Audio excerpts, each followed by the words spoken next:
What up, guys? Welcome to the Chewjitsu podcast. Today we're going to do a episode, kind of reflections of the 2024 Nogi Worlds, which I competed in. We'll talk about some lessons and takeaways that could potentially help you with your jiu-jitsu competitions, and also we'll talk about probably one of the lamest and most dishonorable ways to win a jiu-jitsu match, and how you can avoid being that person. Which I'm sure most of you are not in danger of becoming. But anyway, hopefully you get something from the podcast, and if not, hopefully you find it entertaining.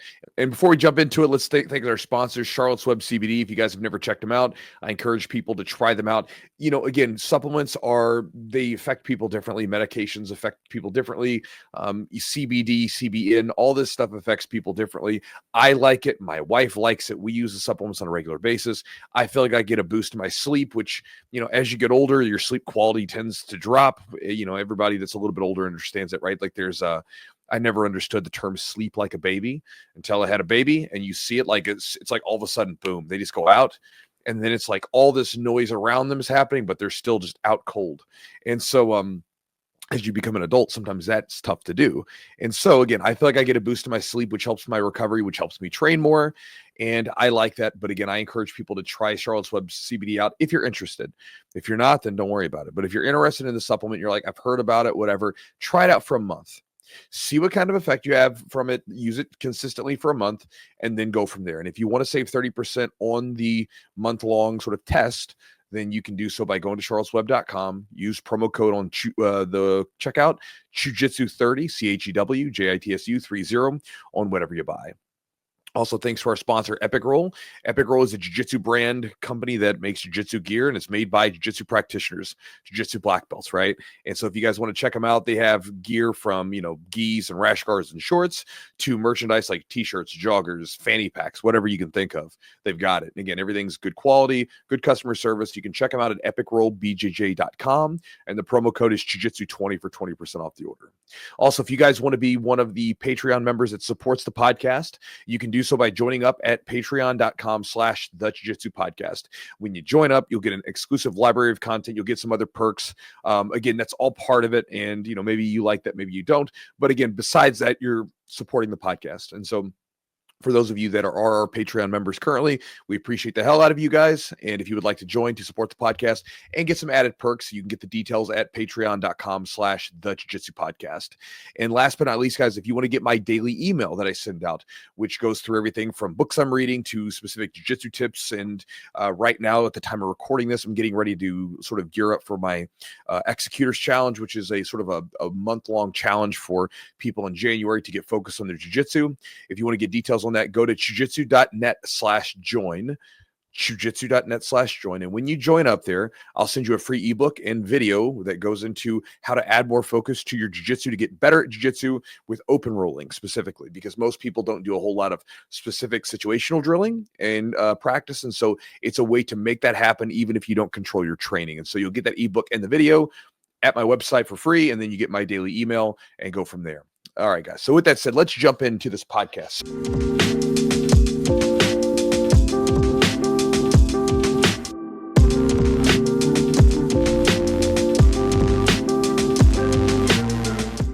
Bunch of different things that I want to chat about with you guys, and I know Eugene does as well.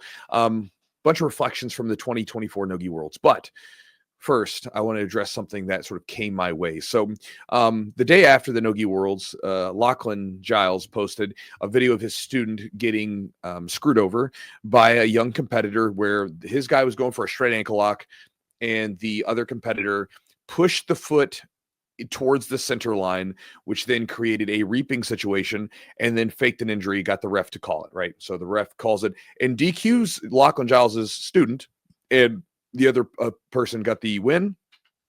And I thought it was weird. He got up and bowed at the opponent, out of respect. I'm like, bro, and the opponent did what he probably should have done. He gave him the finger, I probably would have done the same. I'm like, you're a D-bag, right? But anyway, we'll get into this. It's the lamest way to win. And there was a bunch of them. And it's interesting because a lot of people sort of acted like this was new. A lot of younger competitors that are like, oh, this is crazy. And again, it's a bad rule. And I think the IBJJF needs to change it. But this has been going on for a long time. We've had several of our students, Frank and Justin, both were called on reaping calls that were caused by the competitor that they were going against escaping incorrectly. But then I started to get emails, and this is why I'm bringing it up. I started to get not emails, but Instagram messages, DMs from people asking me if this guy that went against Lachlan's student was my student. And most of them were pretty reasonable and respectful, but I did get some aggressive ones. I got some guys sending me messages like, dude, what are you doing? This is your student. Like, why would you ever, encourage this? Da, da, da, da. And so I'm asking, like, hey guys, like, what are you talking about? Why are you asking me if this is my student? And then they show me a picture of me and this guy together at one of the Chewjitsu Open competitions. And I was like, oh, like, yeah, he was at one of the Jiu-Jitsu Open competitions. Yeah. He seemed like a nice enough guy there. And I doubt he's probably not a bad person. But, he was a nice enough guy there, took a picture with him. Like, I take pictures with all kinds of people. By the way, some of you guys that sent me aggressive DMs, I sent you what I thought was an appropriate message back. And you guys never replied back. And I encourage you guys, if you want to say that to my face, next time you see me, talk to me like that. And afterwards we can go have a good roll together, and it'll be fun. But anyway, I get this message back and people are like, oh, is this your guy? Whatever. And people are accusing me of teaching this stuff. So I wanted to talk about that first. First off, and also people were asking what I think about with the reaping called the fake DQ. First off, it's a dishonorable way to win. It's awful. It's gross. It's scummy. It's not it's not something that you should respect. If you see it, you should call it out, right? 100%. Yep. It's not something I would ever encourage. To kind of give you an idea of where I'm coming from and like my thoughts on this, years ago, back in I think it was 2012, 2011, somewhere around there, years get fuzzy. We had a guy that was training with us who was an MMA guy, had some experience, comes and trains with us for a bit, trains with us for like 3-6 months, something like that, then does a competition with us, right? He's competing in the no-gi division, I think intermediate, and he's going up against a guy he got a takedown. He's on top of this guy in full guard, and I'm encouraging him. I'm saying, hey, bro, let's posture up and let's break the guard. Let's posture up, break the guard. But instead, he was sitting down, elbows tight, and just covering the bottom person's mouth, right? So this is the guy, my student, who's been training with me for 3 to 6 months, is sitting there stalling and covering the guy's mouth. I start yelling at him, don't you cover his mouth, posture up, let's break the guard. He keeps covering the mouth and stalling. So you know what I do? I coached the guy on the bottom and helped him win the match. So I started coaching. I was like, hey, bro, do this, do. Because I know everything about the competitor that he's going against. So I can tell, I basically was like, hey, here's what I want you to do. And sure enough, he beat him. Afterwards, he got up and the guy comes up to me and said, Chewy, why were you coaching against me? I was like, because you were being a dirty, like, scumbag over there covering his mouth. Yeah. We're here to do jiu-jitsu and beat with jiu-jitsu. We're not here to like cover people's mouths and stall, right? That's not what nobody's going to be that. You're not going to be a representative of my gym that way. Right. And I'll go against you. So that's where like how I feel about these things. And so again, I think it's a super dishonorable way to win. And I hate the reap, but understand this. For everybody that was sending messages to me, sending messages to this young guy that did the reap, whomever, you need to sort of direct your ire towards the IBJJF. Now, listen, I'll tell you like this. I like the IBJJF. I'm a big fan of them, been competing with them. They've done right by me. And I think overall, they've added a lot of professionalism to jiu-jitsu. Many of you guys may like hate them or sort of it's in vogue to hate them a lot of times, but they raised the bar when it came to jiu-jitsu competitions. Yeah. Because before that, trust me, it was a shit show. In a lot of cases with competitions, even the really good ones. Now, that said, the rule with the IBJJF with the reap is the reason why this is happening, right? If the rule wasn't there, then there would be no reason to try to fake the reap. But since the rule is there, that is the root cause, and the people that are reaping or doing the fake reaping, that is simply a symptom, right? So if you want to address the issue, stop trying to slam dunk and like be self-righteous towards some guy who basically screwed up on a sort of a moral integrity level, and instead go to the IBJJF and say, hey guys, like change this stuff. Let your voices be heard, because they will change it. They've done it before, like with the leg locks. They added leg locks in a number of years ago to brown belt and black belt adult, because everybody was like, we're not going to compete if you don't allow this. So those are your guys to talk to, and they listen and they change rules periodically. Now, with that, okay, coming back around, I know I'm gonna like piss off a bunch of different groups of people, right? And if that does, then whatever. So again, you guys know what I think about it. You know what my sort of solution is. Talk to the IBJJF. I made a video about it. It'll go out next week, kind of like pleading, like, hey, change it. I'm going to tag him in it, right? But for one of the things that bothered me was this like sort of self-righteous morality of the BJJ groups and stuff like that. It's all, most people did not do this. Let's be honest, right? We're talking about a very small group of internet dorks, right? That get online and they do stuff they would never do in person, right? It's like when people talk trash about Brandon Reed or talk trash about me, you'll never say it to my face. Mm-hmm. You know, you say it online, right? But you won't say it to my face. But you see this happening all the time where people get online. And when that was going on, my wife actually showed me a picture of this guy.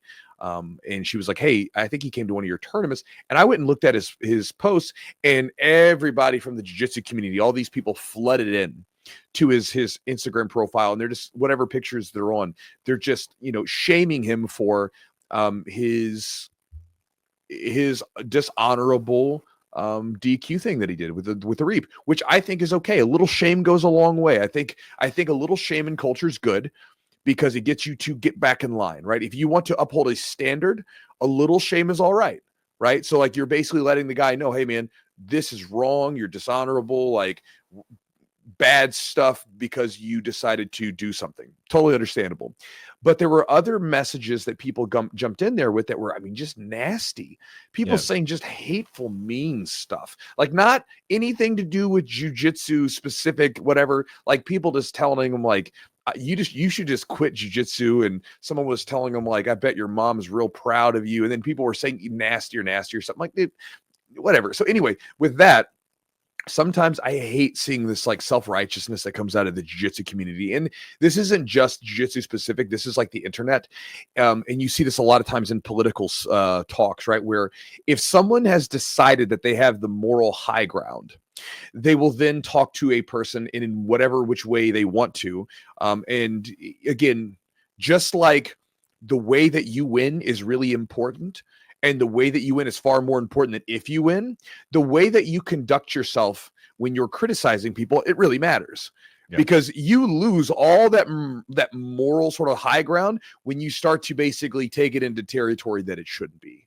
And I really dislike that, you know, and for a sport that's always moaning and groaning and, you know, bitching about being a bully and standing up to bullies, people were being internet bullies. Yeah. Right. And I just didn't like it. So I thought it was something, I think it's something to talk about and bring up with the IBJJF, but I don't like seeing when people trash people like that. It's one of the reasons why I do not share a lot. Like if I show a competition, I generally don't share the names of the people that I compete against.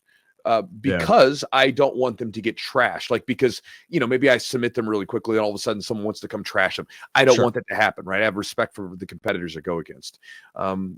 There is something to think about, though. Here's a quote that I came across in a book a while ago. And again, I think this sort of is something to chew on in relation to competitions. The quote goes like this, quote, "Competition becomes toxic when it gives rise to envy and jealousy. It becomes dark when I am tempted to cheat in order to come out ahead. It poisons the soul when winner and loser become labels of worth and identity, and respect for the battle itself is lost." So I think that's an important idea to chew on, right? Like this is a toxic competitor thing. And I totally get it, because when I was young, I remember I was 19 years old. And this guy, by the way, a lot of these guys doing this stuff, they're in their like late teens, early 20s, right? You're at that time where you basically feel so insecure. You're trying to prove yourself in the world, because as men, that's just kind of the way that it works, right? I don't know how this is for women. Maybe it's changed a bit now. But, you know, think about it in society like this. It may be different now, but you think about it the way that, like when we grew up, if you had a woman that was at home, that was taken care of by her man, and, you know, her guy took care of her and whatever, and she did nothing. I'll just say, obviously women stay home with their kids and it's really important, right? That's a big important role. But let's say this woman doesn't have kids. She does nothing, and all these guys pay for it. We would just say, that's just the way it is sometimes, right? No big deal. But if you and I saw a man who basically did nothing and basically everything was paid for by him, we would look at him as less than. Right? We wouldn't like it. We'd like, oh, look, lazy bastard, get off and do something. You need to get off your butt and do something. with men, a lot of times, like, especially when we're coming up, we have to do something, right? That's the way it is. We have this drive in us, and we're trying to prove ourselves to the tribe. We're trying to assert ourselves into the world, and we're trying to like show people we're good at something. Obviously, maybe as today, the sort of gender roles are very, very much a little bit more blurred. Maybe that's like on both sexes, like, you know, but at least for a long time, it was a male thing, right? Men are only, it's like Chris Rock had a bit about it, right? Like, men are only worth something if they like, you know, if they can accomplish something. And it's the honest truth, right? Like, it just is the way it is. And so it's our burden to bear. And so with that, you know, this young guys, a lot of times you see them and they'll do whatever it takes to try to get a win because they think that that's going to change something for them. It won't, especially not that way. But I remember when I was 19 years old, sorry, it's tangent. 19 years old, I go into this competition, and back then white belt tournaments, you'd very often they would allow heel hooks at white belt tournaments. I'm at a competition where they do not allow heel hooks. They allow every other leg lock, just not heel hooks. By the way, back then there was no such thing as a reap. We didn't know what that was. But anyway, the tournament, you know, go there. The guy puts me into a heel hook. I start yelling at the ref. Hey, he's got me in a heel hook. The ref, you know, tells him no heel hooks. And this guy throws his hands up like, oh, I'm sorry, whatever. What would have been the honorable thing to do would be to just stand up and like, let's get back to it. But what do? I jump on him, which essentially gave me a sweep point because we went from bottom to top. And then I'm on top of him like, ha, took advantage of the situation. And then he choked me out right afterwards, a few minutes later, right? Like, and I lost the match. And so then afterwards, On the Mat was there, and On the Mat was a website where before streaming media became ubiquitous and everywhere, like YouTube, On the Mat would go, they would record some videos and they would put it out there for people to see. And they would do a highlight video of some of the competitions. Well, On the Mat happened to be there and they put a highlight together. And I won like 5 or 6 matches that day, had slams and arm bars and all kinds of cool stuff. So I'm combing through this video, like, where's my video? Where's my stuff that they're going to put into this highlight reel? The only video that was there was the video of me cheating to get on top in a way, and then getting choked out. And it made me feel so disgusted. I was so angry at myself to look at that because I knew I screwed up. It was dishonorable. And so it's not something I ever wanted to do again. And there have been times where I could have taken advantage of situations and I chose not to, just because, again, more of a compass inside of me is like, no, this isn't the right thing to do. One example was in 2018. I had a competition against a guy, had him in an arm lock. The ref thought he tapped. Ref stops the match. He gets up and he's like, I didn't tap. And he's looking at me saying, bro, I didn't tap. You know I didn't tap. I'm looking at the ref, and the ref's looking at me basically knowing that he screwed up, but we'll have to, if I basically say, yeah, he tapped, the ref's going to have to hold that call and I get the win. And it's done. I move on. But I was like, nah, he didn't tap me in. Let's restart. So we restarted. I lose the arm lock. I end up winning the match, but it went another 2.5 minutes or whatever. But it was the right thing to do. What I'm getting at is, I feel for the young guy. Stupid. He should be called out, shamed a little bit for it, right? Like, knucklehead, right? Like, if he was one of my students, I probably wouldn't be the most fun guy to be around for a little bit because I would be riding him hard on it. Granted, any of my students wouldn't do this anyway because we don't have a culture of doing that stuff. Plus, we would escape leg locks the correct way. By the way, if you guys ever have a coach that encourages you to fake the reap for DQ, find a new coach. But anyway, so I saw that. But, you know, when people were like just trashing this poor guy, I don't know. Maybe it's because I'm older. You know, I was reading something where they talk about the mind of a man towards like the, you know, adults, right? Towards the later, like around until like later midlife. You're talking about like, you know, your late 30s and early 40s. Our brains begin to change where it becomes more reflective, right? And so like, you know, it makes sense. Like, I'm looking at it going, yeah, I can't point the finger too hard because I've done some scummy stuff when I was in my late teens and 20s. Yeah. So shame him for that. Call him dishonorable. Call it what it is. But that's that. But anyway, that's one of the lamest ways to win. But again, he's not my student. I've never had a student who's fake DQ'd anything.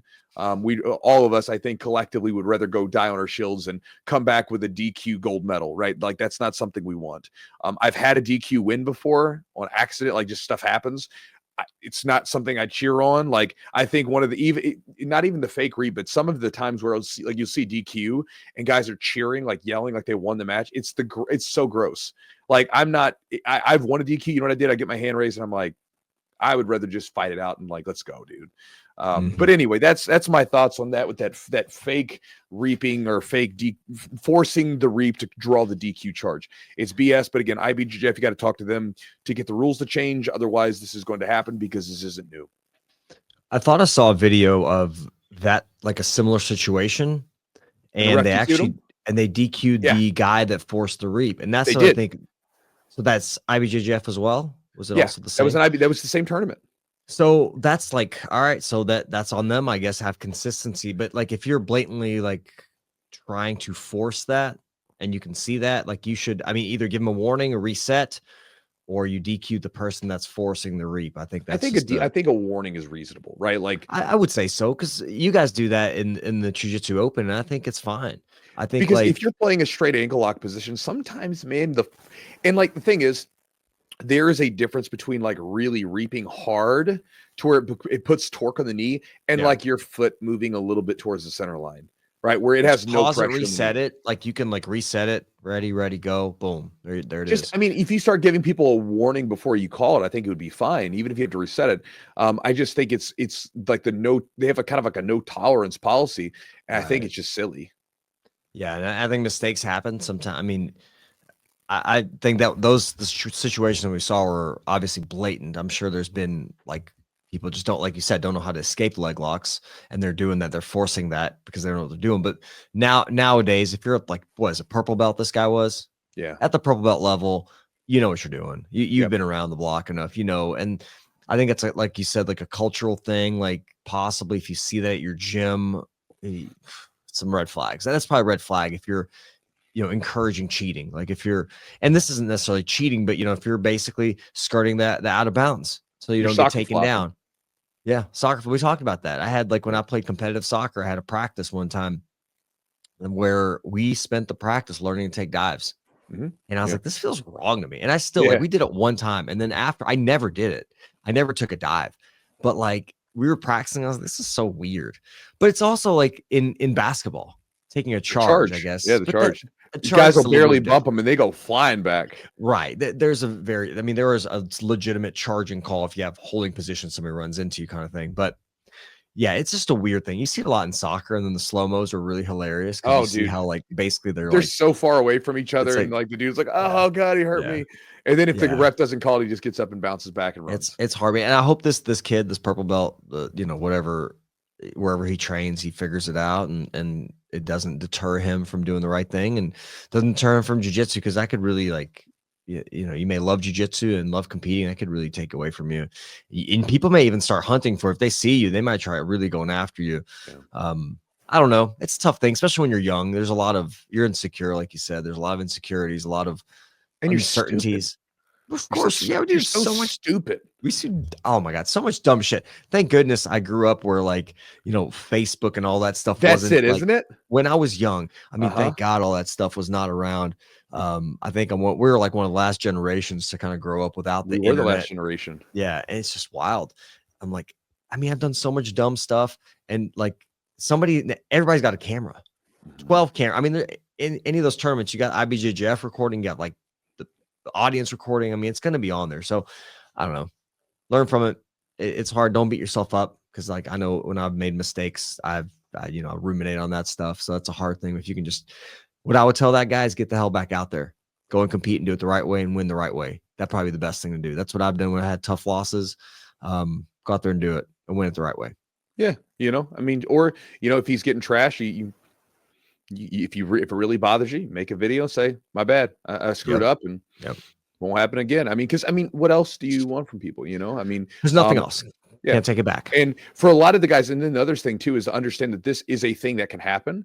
So if you're a competitor and you like playing legs, you got to be careful, man. It depends on the rule set, but if you're in an IBJJF competition, you're going for a straight ankle lock, you better be ultra mindful of that foot. And there's a lot of other ways to finish straight ankle locks that don't require your foot to be in that position, but you got to be mindful, because you don't want to have some dirty goofball push your foot over and win a match that way. It's so lame, right? Do they do any kind of video replays on that stuff? They do. And so Okay. like now they've got earpieces and they have refs that have video access and they're watching it. And that one with the DQ, they reviewed it.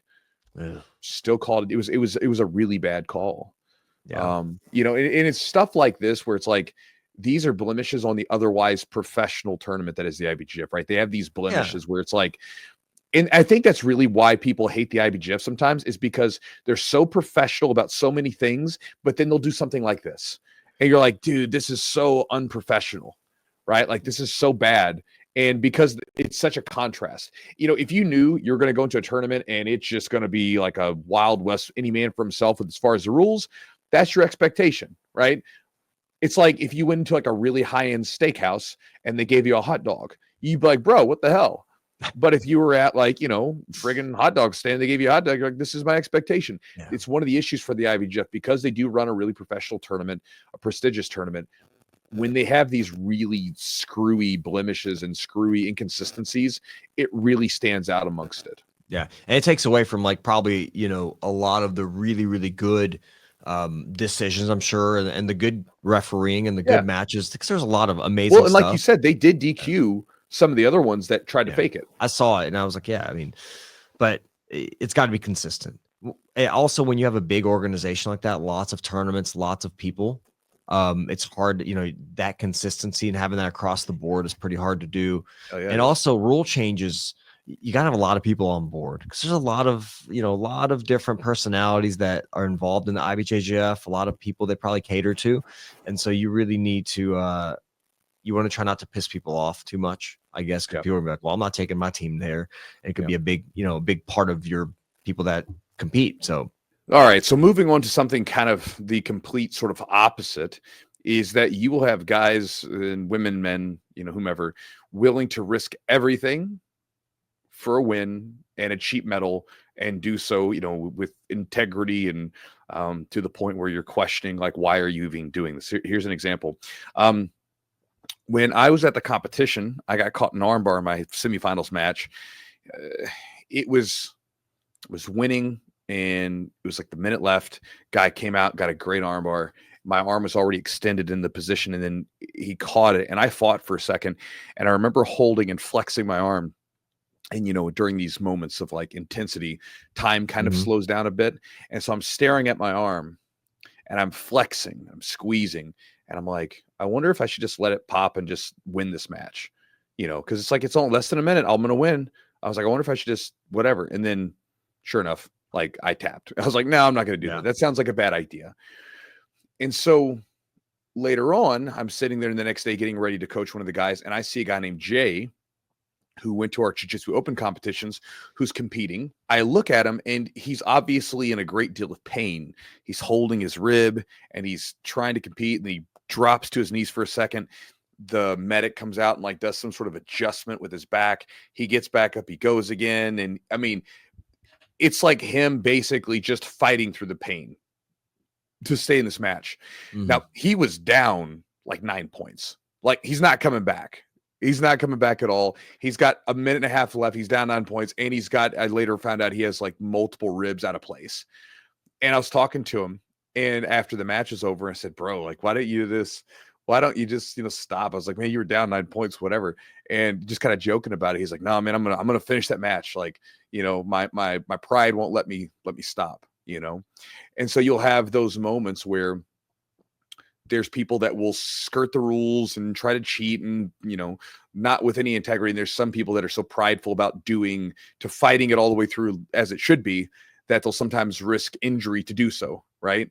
Now me, I wasn't close to getting myself injured too bad, but at the fact that it was there on the table that I was considering letting my arm pop, that's sort of a cause for thought.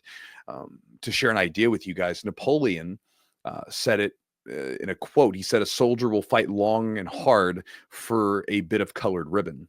And there was also a journal that I read, which was like this cavalry officer that went with him during several campaigns. And at one point there was a Polish soldier that was in the freezing lake that after this battle was over. And Napoleon basically said that, hey guys, whoever gets this guy out of the lake, I'll give you a special award. And so what happens? All of his men are just throwing their clothes off and jumping into this frigid water to save someone that was on the opposing side, by the way. And so you see that, a lot of times people will say belts don't matter. These medals don't matter. But humans, if you look at like in Sapiens, Harari talks about this, right? Like the most powerful thing that humans do is we tell stories that we all agree upon. Mhm. That's one of the most powerful things that we do. And so humans live in this whole imaginary world. There's the reality of nature, but then there's our imaginary sort of perception of these things. For instance, we have property rights. That's an imaginary story. Now, we all agree upon it. I like my property rights just as much as the next guy, but that's not a real thing. You go back 500 years ago, those property rights didn't exist. That was one of the things that Native Americans had a lot of trouble with. Like the Europeans are like, what? You own the dirt? How do you own the dirt? The dirt's been here before you. It'll be here after you. Money. The fact that you can have pieces of paper being worth energy that we can exchange upon, or that Bitcoin's a thing, right? Like these are just imaginary things that we all agree upon. And with it comes to metals and things like that, these mean something to us because we all sort of agree upon them. I mean, you even see it with stolen valor stuff, right? Like that's a big deal. Like where people will get, in the military community, they get very upset if you misrepresent what you did or what medals you had or what, units you had fought with, that kind of thing. It's a big deal to them, and so these little tags and these little patches seemingly means nothing to many of us, but to these people that are in the know, it's very, very important to them. And so you'll see people willing to risk everything for these little medals and willing to do it in a way that is the complete opposite of, being a, dirty fake reaper situation. But it was just something I noticed. I saw people fighting it out, in some cases being in very, very dangerous positions, all to win the medal and win some guts and glory. Well, you remember the 2022 ADCC, people were getting their legs getting there was Ewan O'Flanagan that like literally fought out. He had like a really bad leg injury, and then like he made it to the next round, like the next day. And as soon as somebody touched his leg, he ended up tapping. But like these guys were, because that's like, what's ADCC? It's kind of maybe the most prestigious tournament, or one of the most prestigious. And those guys at the time, it was the most prestigious tournament, right? Those guys were letting their stuff get torn and popped, and we had like the Meow brothers, those guys. Like he got caught. One of the Meows got caught in that nasty hill. Got Craig Jones years ago.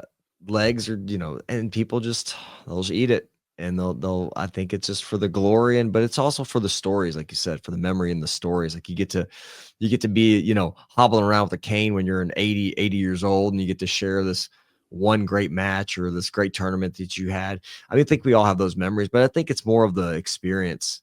It's not so much the medal. It's like that's the thing. Going back to the, winning honorably and also losing honorably. I think it's just something about the experience and like what it means. And I don't know. And that's why we do that. Why do we do these tournaments? Is it to, why are you doing, why is someone going does a master worlds? Like it's not the world champion of like the adult division, which is really kind of what matters, right? Those matter, of course, but doesn't have the same. I think you're not. No, it's not as important. I don't know. I'm trying to say like, why do we do it? I don't. It's the story. We do it. There's a mixture of things, right? Everybody has their own reasons, but some of us like testing ourselves. I enjoy them. I enjoy the ability to go 100% with someone. Like. It's weird to say this, but I don't ever go 100% ever in the gym, never, because I like my training partners. There's always a little bit pulled back. Yeah. Me going 100% is mean. It's not nice. I'm trying to take your head off, right? It just is what it is. I felt probably not anywhere near 100%, but I felt you like that way before, and you felt me go hard, but never 100. I felt no, never trying to like take my head off per se, but yes, you felt me go hard because there's been times where we've gone hard, but not like that. There's another gear that I'll shift into because when we're competing, all bets are off, and there's fun in that. There's a weird thing where you get to tap into that. And you don't ever get to Like a primal thing in some way? Maybe, it's an interesting place to be. Mm. I remember thinking about that when I fought. It's like when I fought MMA, it was weird to be able to go into a place and I get to do things to people that would get me arrested outside of this cage, but inside of the cage, I get to do them and it's okay. It's a weird thing to tap into, but it's kind of fun. It's kind of exhilarating. And that's another thing. It's kind of because it can be done against you too, right? Sure. It's an interesting experience because when we're out there, like time slows down to a crawl where you're waiting. Yeah. Like you have one goal, one focus. It cuts through so much. It's interesting because as you get older, time seems to just speed up, right? Sure We're does, just like, we're just going through the motions. Everything's kind of rhythmic and years just burn through so quick. But when it comes to competition day, things are slow, and I like that feeling. It makes me feel alive. There's very few things that give me that nervous and on edge, but I like it. And so I like doing it. But there's also ego, hey, it's like, because to be a competitor, you have to have an ego. And by ego, I mean, you got to be a little full of yourself, because again, everybody's got an ego. It's just your self-construction. But when I'm talking about ego in this sense, you got to kind of think you're hot shit, because if you don't think that you're good, if you don't have a deep conviction, like I'm good at this stuff, it's going to be very hard to be successful in competitions. And sometimes you get successful early and it eventually builds up to that. Like you start building yourself up to where you start to know, I am pretty damn good at this stuff. This doesn't mean to be overconfident or, boastful or arrogant or anything like that, but to have a deep confidence in yourself. To be like, no, I'm good. I got this. When I step out there, something I was telling someone, like me and Brandon, like the day before we were getting ready to compete, we were talking with a group of people and they were like, how are you feeling for your match? Whatever. And, do you got a tough guy? I'm like, I don't know, man, we'll find out, because if you're going to beat me, you're going to have to be a tough SOB. Yeah. And if you beat me, good. Cause you're a good dude. You're good. Like you're not going to be, no scrub's going to beat me. Right. I know this because I've been training for a long time and I've competed a whole lot. So there's that. There's all kinds of different factors that go into it, but I think a lot of us on some level, we like that discomfort that we get. It's hard to explain because we go out there, we put ourselves in this uncomfortable position. And in the day of the competition, sometimes we're curious, like, why am I even doing this? Why do I make myself go through this? But then after it's over and you had some good matches, you're like, man, damn, that was fun. I want to do that again. The feeling you get, right? Yeah. I get it. The feeling you get after a competition is over and maybe you had some good rounds or even some bad rounds, still went out there and did the damn thing. Yeah. And it's tough. It's tough to step out there, regardless of the result. It is tough. It takes a lot to get to that point where you step out and go 100%. And by the way, when you used to fight MMA early on, you had a different look about you. I didn't know you. And I've shared this story before. Adam and I would train at like a different gym, and we saw you at a MMA event. And I remember the look on your face when you were like going out there getting ready to fight. The cage is closed. You rushing to the other side to get to this. You can't wait to get to your opponent. And then afterwards, you happen to be walking behind us after the event's over. You're just kind of like, doing your little bouncy walk, just happy go lucky, just bouncing around. I was like, oh, it's Chewy. He's like, good fight, dude. You're like, yeah, man, thanks. You're just all upbeat, but like, I just remember that you had this look, and I was like, "Oh, it's scary." Yeah, that's the competition look. It's like you turn into a shark. It's ready. It's like day of the competition. The competition when you're getting ready for it. Like for me, at least, even I'm not pacing like I used to for a fight, but like when it's competition time, like when I'm looking down at my opponent, like I'm staring at him, and I'm like I'm hungry to try to get after him. Yeah. And like when I go out there. Like the first thing I did when I got a hold of the competitor that I first grappled with is I tried to do a collar tie that was more of a club. Basically, I'm like, I'm going to come out there and establish like I'm ready to go. Let's freaking get after it. And I collar tied him really hard and then he dropped guard. But, and again, these aren't dirty tactics. This is like setting the tone. This is setting the tone. I'm like, basically, we've come here. I'm ready to scrap. Are you ready to scrap? And I'm going to like sit in this. I'm not going to run away from you. I'm going to sit in the center of the ring and you're either going to beat me or I'm going to beat you. I'm not going to run from you. I'm not going to stall. I'm going to keep going forward and you're either going to beat me or I'm going to beat you. Let's see who's best. That's the way that I look at it. Right. That's fun. And, I think that's the way it should be, right? I think that's the way that jiu-jitsu should be. And I think that's the way that a lot of us should approach it. Because at the end of the day, man, it's not about like first off, the way you win is really important. It's just as important as if you win.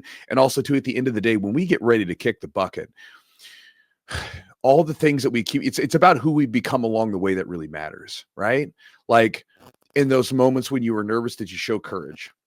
Did you take the easy road, and did you, do something kind of dirty or on the skeezy side to get the win? Or did you show integrity and do the right thing? Like, I mean, these things pop up. And again, at the end of the day, I think that we can all like feel a bit better about ourselves, and we feel more satisfied with ourselves when we strive to be someone that we want to be, right? And I think that's really important, right? Like, who we become throughout all this stuff is more important than just the stuff that we get, right? Because that's what it's about. Like, if you win a gold medal at the Nogi Worlds, it's not the gold medal. It's that you became a person that's capable of winning the gold medal. If you were able, this translates to every other stuff, right? If you go make some amount of money, or that because you ran a business, it's not about the fact that you got the money. It's the fact that you created a business and you did this thing. Like, that's pretty impressive. And so those are what we're after. And I think that, again, going back to it, sometimes people can lose sight of that when they're chasing the end result, rather than, again, the process or even the actual person that you're becoming along the way. Cool. Kind of going along with that, is that if you lose, the whole thing is not a loss. I share this with you guys because, again, 50%, I always tell this. Actually, it was interesting. I was having a conversation with a young guy at the Nogi Worlds this past weekend. He came up to me, he said, "Chewy, when I saw you in 2022, he said, I just lost my first match. And, you told me, like, basically 50% of the people lose their first matches, right? Half of the people that show up are losers right out of the gate." And he said, "Man, that kind of made me feel a little bit better. I got back to training." And then he came back like 2023 and he ended up winning. Right. Nice. So, he was like, "Thanks for the encouragement." And so I share that with you guys. If you ever lose, remember that half the people lose their first match. That's the way that it works. But no matter what, if you trained hard for a competition, if you lose, it's not all lost. It's not all failure. Right. For instance, with the Nogi Worlds, I didn't get the gold medal that I wanted. I took third. But I was happy. I basically used the techniques that I was working on in class, that I was trying to use. I gained about 10 pounds of solid weight along the way because I did a bulk with my coach.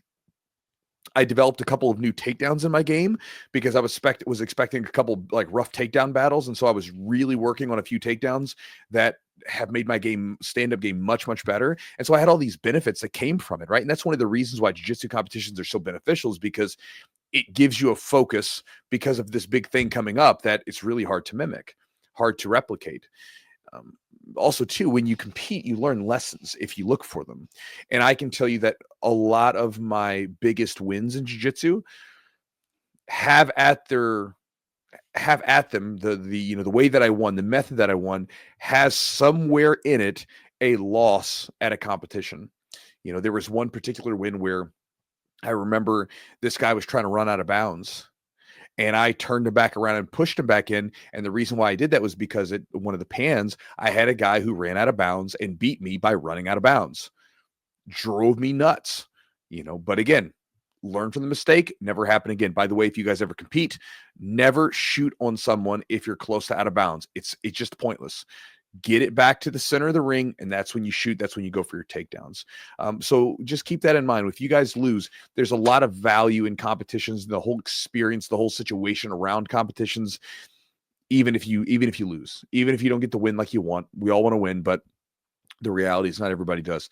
You take what you got from it and you run with it. You make yourself better. Yeah, I think you always learn something or improve in some capacity to when you're working on competing, or you have a goal.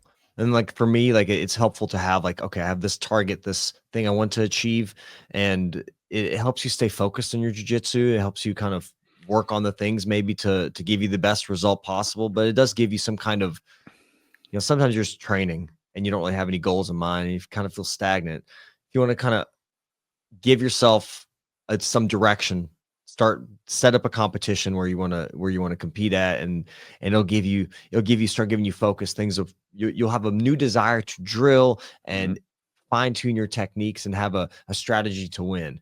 And I think that's useful.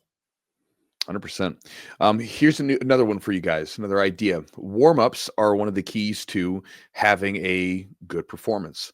I've shared this numerous times, but it's so important. Me and Brandon, when we were getting ready for our matches, we both have our little warm-up routine. My student Justin has his little warm-up routine, and we all did pretty well. We had 2/3 and then a first place finish.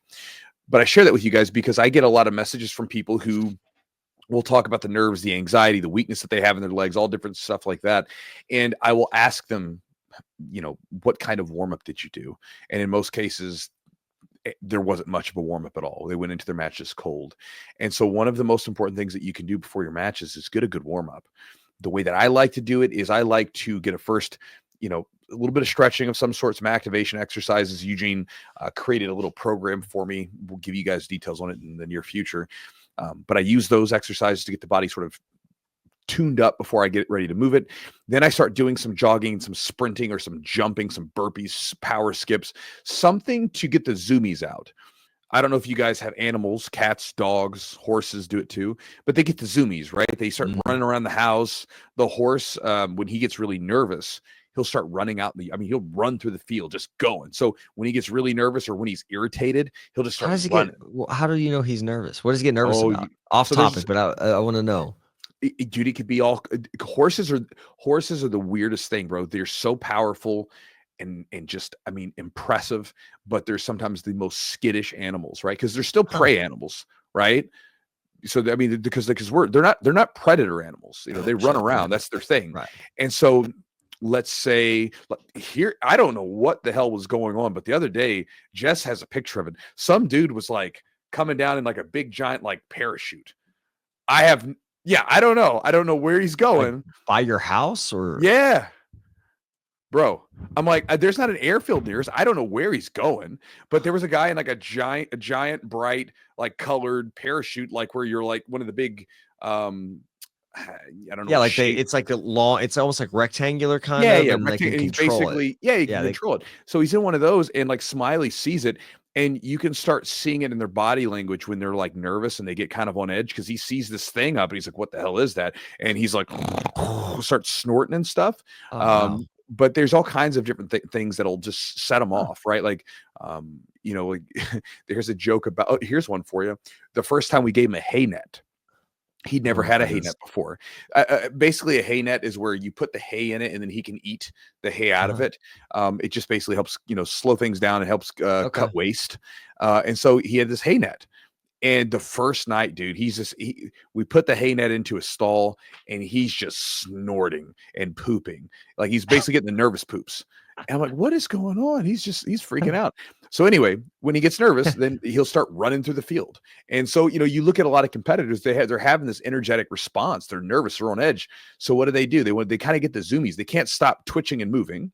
Yeah. And then for a lot of us, just got to go run. Just get rid of it. Just get that that first little burst of energy out. Yes. And that typically takes away like the weakness, the weakness in my legs and everything else. Yes. And then typically, and then this is what we did at the weekend. I did 3 rounds of Brandon of about 5 minutes apiece because that was what I was going to be subjected to in the competition. First round was light. Second round was a little bit more. Third round was pretty hard in relation to what I wanted to do. And I got my heart rate up into the 170s because when you think about when you compete, you're going to be sitting in your max heart rate for a good amount of the match. If it's a tough match, because in the gym, you can get into a nice little pace and you can go for an hour and it's not a big deal. You go to a competition, you have like 2, 3, 4 matches and your body feels like it's wrecked. Because you're going at it. You're going 100% the whole time. It's not casual. And so you're going to hit your max heart rate probably pretty quickly in a lot of cases. And so I don't want my first time to be hitting that in the match. I want to have already had my heart warmed up, my lungs warmed up. I want my body to be ready for it. Because if you think about like when you go to the gym, is your best roll the first roll? For most people, it's not. Usually it's like they're, second, third, fourth, whatever, when their body's nice and warmed up. And so I want to be nice and warmed up. And so I'll start doing that warm up, and I'll typically try to time it so I have, maybe 20 to 25 minutes after that is over to then just wait and be ready for my match, and recover. Yeah, I think warm-ups are super important, and I think it also it almost like gets your body and your mind in the state of like, all right, I'm getting ready to do something. Like if there's a certain warm-up I do, obviously before I compete, but also like when I get to the gym, I'll do a certain set of movements, and those movements in that sequence kind of tells my body like, okay, we're getting ready to do this thing, and it almost like gets my mind and body on the same page. So I think the other thing that we did when I did the ADCC Open in Vegas.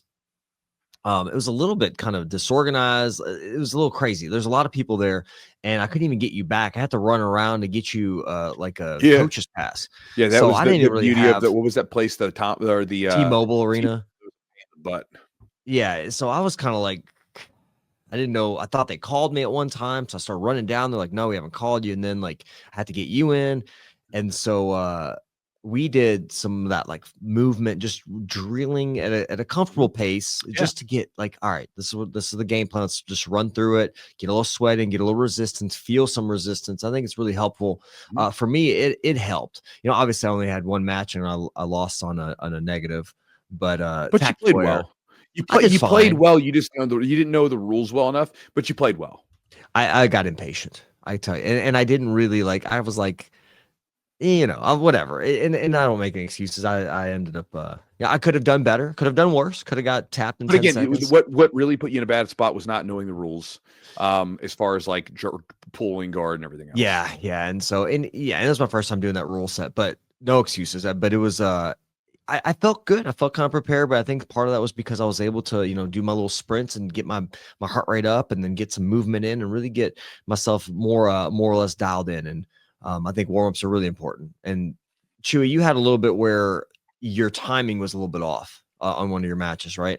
Right. So this is like another idea, another reflection is don't sweat the small stuff. I've seen this derail a lot of competitors where they'll move the mat, they'll change opponents, they'll push their match back or whatever. Just weird things are going to happen at a competition, and you just kind of have to accept that that's just normal. And so in my particular match, I was supposed to have a match against a guy, and this guy was going to be a tough match for me. Mm. I knew he was going to be a tough match, and so I was ready. I was getting ready for him, and then I was supposed to go. Let's say it's at 11 o'clock. We're waiting around. Nothing's, or about 10:30 is what it was, and then nothing's happening. And then they keep pushing it back, pushing it back, pushing it back, and then they DQ him because he was a no-show. Right. So then my next match is at like I think 11:15 or something. So then I see my opponent. I'm like, okay, that's my guy. So I have to kind of do another abbreviated, just a warm up for my body to get myself warmed up again. And then went back out there. Didn't bother me though. I was ready for it. Brandon had the same thing. He had a no-show during one of his matches. And then afterwards, he wins a match. Then he gets done. And then in the semifinals, the opponent decided that he didn't want to go against Brandon. And so he dropped out of the tournament. What? Yeah. So the guy he said he hurt his knee or something, whatever, but he dropped out of the tournament. And, Wow. Brandon, whatever. winning matches just by intimidation. I like it. That's right. He goes to the finals. But again, those things can really throw you off because Sure. in competition, the competition day, you're in such a weird mindset for the most case, right? Like when people are like, we're like, everybody's irritable, you're on edge, you don't want to have to make a whole lot of decisions. You just want to be able to focus on what you got to do at hand. And so for a lot of people, little things like that can really throw you off. I've seen that really mess people up sometimes where their match gets moved and then they're all discombobulated or whatever.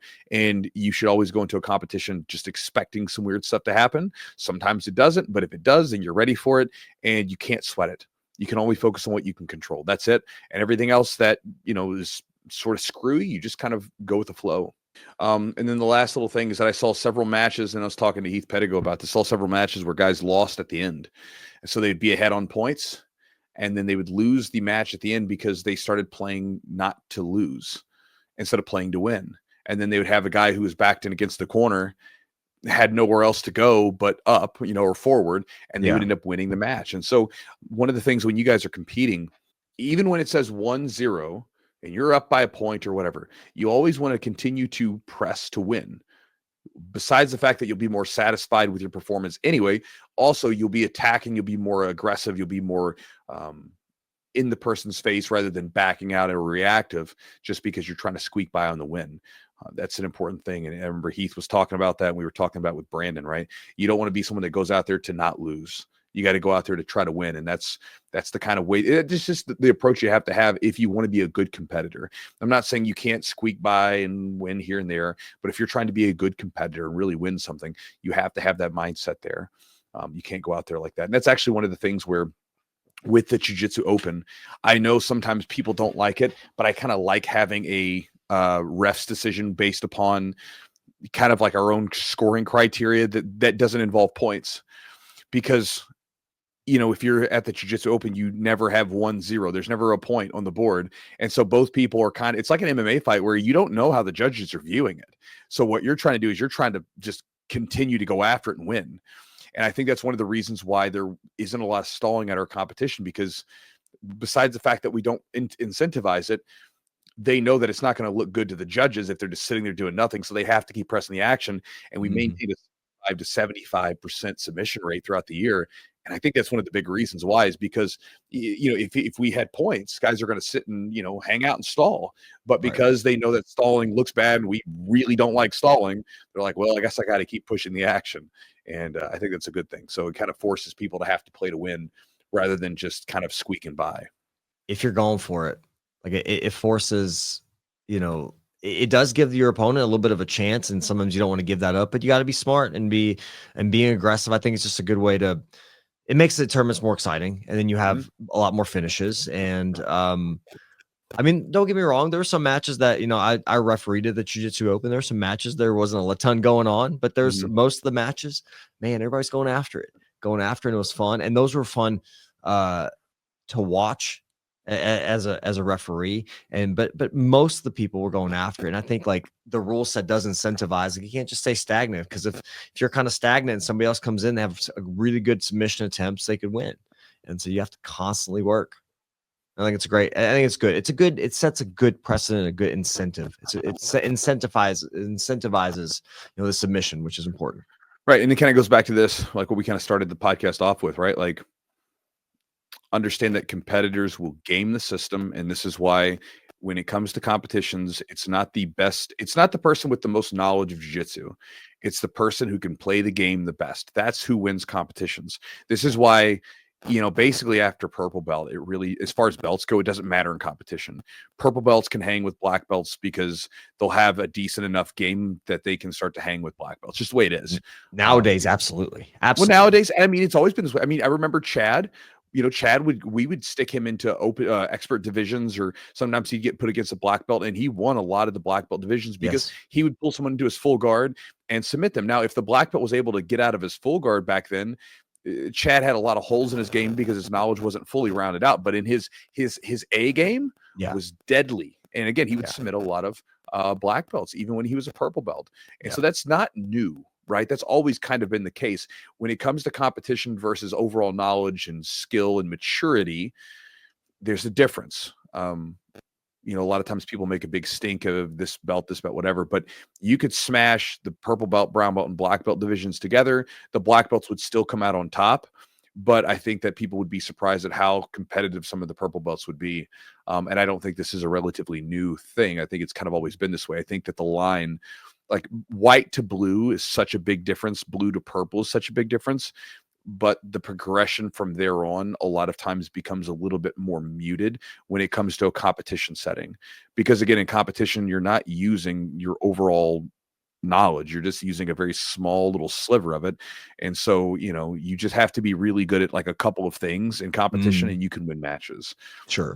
But you could still have giant glaring holes in your game and have no knowledge to where you wouldn't be a good coach or good instructor or whatever. Right. But when it comes to winning, you could do a single leg to a knee cut pass to, a kimura, right? Boom, you win matches. That's it. So, but kind of going back to jiu-jitsu, competitors will game the system. And so again, when it comes to it, if you guys see something you don't like, again, go to the source of the issue, which is the rules. Go to the competition, go to the people running it, and make your voices heard. Do that whole thing. So, for a lot of you guys that saw the guy who, or several people who forced the fake reap, you can call them out if you want to, and that's fine.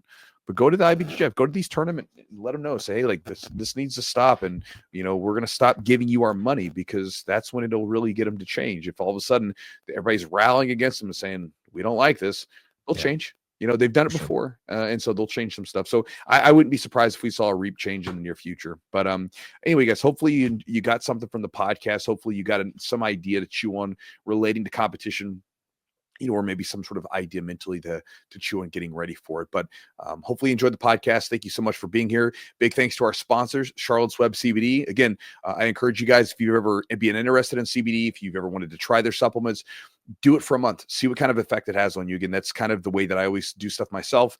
If I grab a supplement or vitamin or whatever it is, I'll try it out for a month, see what kind of effect it has on me. See if I like it, see if I don't, whatever. And again, everybody's body's a little different.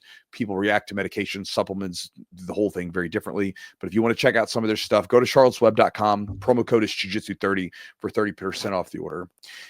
If you guys want to check out Epic Roll and get some new gear or t-shirts or shorts or anything else, check them out at epicrollbjj.com. The website is a shop that you can get on, and you can find things like gis, rash guards, no-gi shorts, t-shirts, joggers, fanny packs, anything you want jiu-jitsu related, they have it.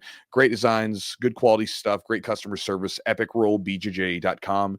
Jiu-Jitsu20 is the 20% off code. Also, if you guys want to support the podcast, you can do so by going to our Patreon at patreon.com/the Jiu-Jitsu podcast. When you join up and become a member for a very inexpensive price, you'll get access to a bunch of different perks and bonuses that we don't have anywhere else. I don't have them on any of my other websites or anything like that. If you want to check it out, go to the Patreon website, and then you can take a look at it. And again, even if you're not really interested in the perks all that much, it helps support the podcast that you're listening to. And so if you guys like the podcast, you enjoy listening to it, we appreciate it. It helps us out and helps us continue to bring our bearded voices to your ears. Last but not least, guys, if you want to get my daily email, you can get it at jujitsu.net/join, JOIN.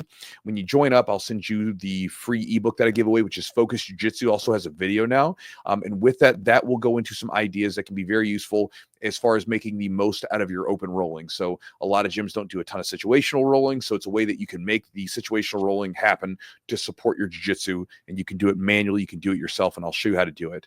Also with that, in January, I'll be starting my Executors Challenge, which is a 31-day, because January is 31 days, 31-day challenge where we get together, we set a focus, and we work on that together. I'll also be, if anybody is interested, when you join the Executors Challenge in 2025, make sure you sign up before January 1st. But when you sign up for it, I'll also be giving away the early release of my flow and it's what I call flow and controlled, my old man guard passing style. So I've been working on this for a couple of years, putting out the early release. If you want to get access to it, you can do that by going to my website again and getting details for it. But I'll be releasing that with the Executors Challenge as a bonus that you'll get for no additional charge. And so if you guys want to get details on it, go to the website and get more information at jujitsu.net/join. So again, hopefully you guys enjoyed the podcast, and thank you guys for being here.